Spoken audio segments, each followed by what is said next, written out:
Free on Apple Podcasts, Spotify, or wherever you get your favorite podcasts.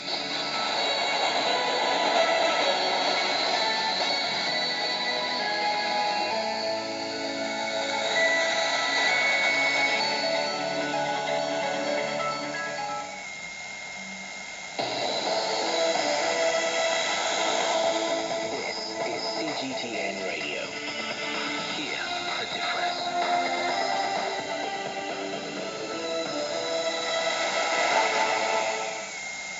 Get the unmissable news stories of the day. This is the Beijing Hour. Examining the events that impact and shape China and the rest of the world.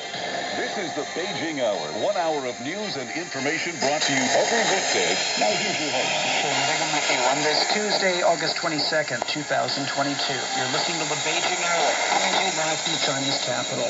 On today's program, South Africa's president and other officials have hosted a welcome party.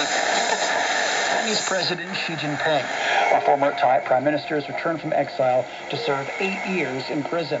The U.S. President surveyed the fire damage in Hawaii and the island of Maui. In business, China's digital services are competing on the global stage. In sports, an American sprinter surprises at the World Championships. In culture and entertainment, a preview of the upcoming Chongqing Film Festival.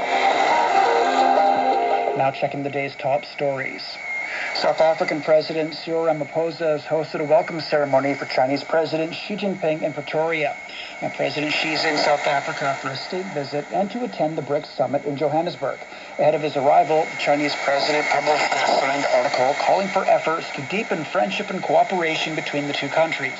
He also stressed Brics' role as a key cooperation platform for emerging economies.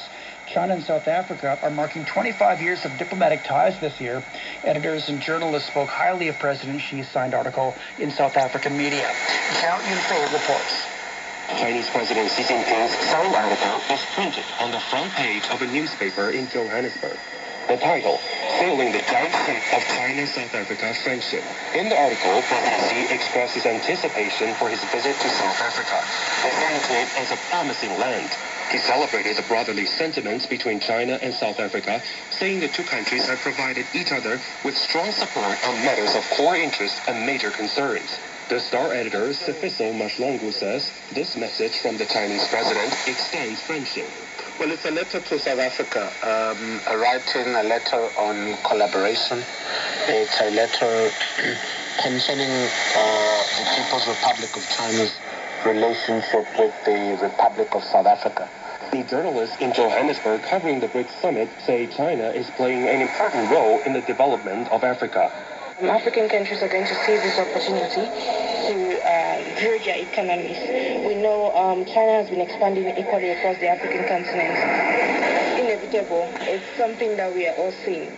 We want to see BRICS helping developing countries, especially in Africa, because Africa has the largest number of developing countries. So we want to see BRICS coming in strong to help Africa develop. In Johannesburg and Sandton, Chinese flags can be seen hanging along the streets, a gesture of South Africa extending a warm welcome to the Chinese leader. As President Xi wrote in his article, this symbolizes the continuation of a long-standing friendship between China and Africa. That was Zhao Yunfei in Johannesburg. Well, South Africa is working to improve its energy infrastructure, especially that involving renewable resources. China and African countries also enjoy a complementary relationship in regards to the production of battery energy storage systems. CGTN host Tian Wei sat down with Busi Mabuza of South Africa's Industrial Development Corporation on the sidelines of the BRICS summit in Johannesburg. The chairperson explains how cooperation between China, Africa, and other BRICS members can accelerate energy transformation. Let's talk about some of these sectors specifically. The renewable energy. I understand China and South Africa, for example, just among many business partners here in the African continent, has signed contracts and have been working together on that front very vigorously. So South Africa actually opened up the renewable energy opportunity through what was called the Renewable Energy Independent Power Procurement Program. in 2013, so 10 years ago. Yeah. And we saw a lot of interest from all over globally. And those power plants are now up and running. However, some of the older technology, of course, didn't have the storage capacity, which is absolutely necessary. So the memoranda that have been to help South Africa in addressing in the immediate term the energy supply issues, but also to transition to the cleaner energy, which the world is demanding of all of us to do. And I'm pleased that we can do that in partnership with counterparts, especially China. And this is going to be a mutually beneficial, certainly, relationship. Without a doubt, because some of the raw materials that we export actually go into these battery storage components. And we look forward to the companies coming into the country and producing some of those components, assembling the batteries here in the country, because that will be mutually beneficial. That is also about the African interests. Without a doubt, because they too have minerals, such as lithium, which we get up further north from our shores. Cobalt is also up north. And these are minerals that I believe are used in the technology for the battery storage. And so that's why the interest also from our African counterparts to come and engage with the BRIC nations. That was Busi Mabuza of South Africa's Industrial Development Corporation on opportunities arising from China and Africa's partnerships on energy storage. This year's Brics Summit in Johannesburg is the first in-person gathering since COVID-19.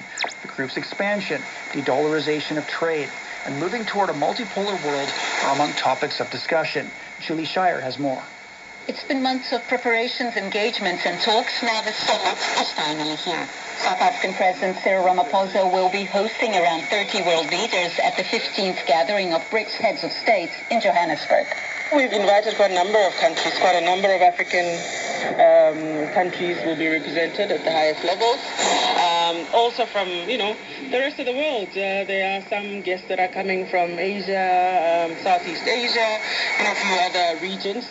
The world will be watching closely as leaders of the emerging market group debate issues of global security, trade, and international cooperation. Decisions are expected to be taken on decoupling global trade from the dollar and expansion as countries queue to join the bloc. BRICS is a good initiative that Africa finds to be a very friendly business environment that creates an opportunity. We have to make sure that we all speak decisively around how we grow the global economy, that we all speak decisively around how that growth is inclusive of all the marginalized people and the poorest of the poor that are always left behind in these sorts of conversations and in the processes that we put in place. This year's gathering is being billed as the most significant BRICS summit since the inclusion of South Africa 13 years ago. It could reshape the BRICS grouping and change the course of history as countries seek an alternative to the global north. That was Julie Shire reporting. Over 40 nations have expressed interest in joining BRICS, and today we hear from Egypt's perspective about what is the driving force behind the eagerness to become a member of the group. Haba Abdelbeki reports from Cairo. Since its inception in 2009, BRICS has never witnessed such a surge in countries expressing their interest to join. The overwhelming response is supported by current BRICS members, especially China, which has expressed its support for discussing expansion standards and procedures at the 14th BRICS Summit.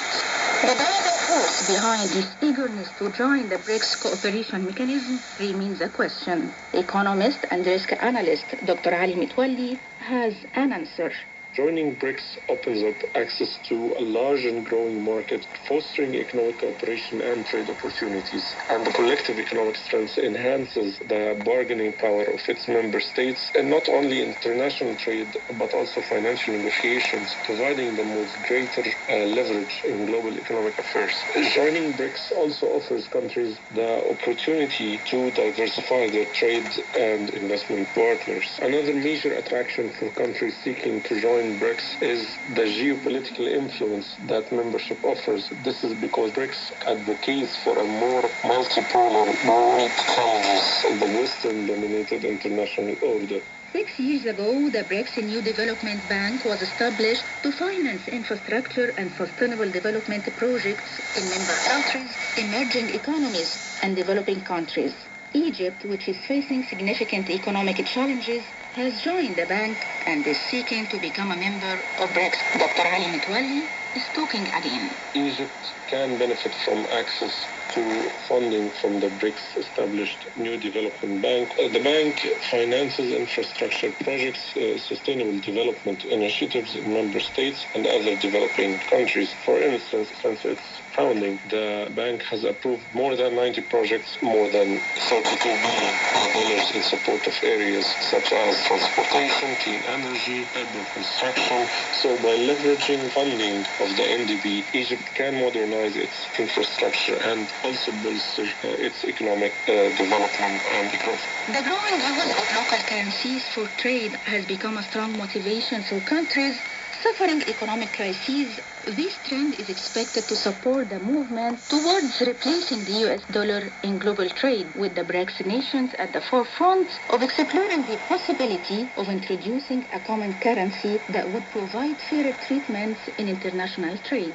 For the Beijing Hour, this is Hiba Abdelbaki in Cairo, Egypt. And coming up, the former Thai Prime Minister will serve an 8-year prison term. Dive into news like never before with Deep Dive, the podcast from CGTN Radio. Join our global reporters for captivating stories and thought-provoking conversations. Search Deep Dive on your favorite podcast platform and get ready to dive in. We're 11 minutes past the hour. Thailand's Supreme Court says former Prime Minister Thaksin Shinawatra will serve 8 years in prison. Thaksin returned to Bangkok from a self-imposed 15-year exile. His return comes as the Pheu Thai Party, founded by the Shinawatra family, announced an 11-party alliance to form a new government. The coalition affirmed it'll nominate business tycoon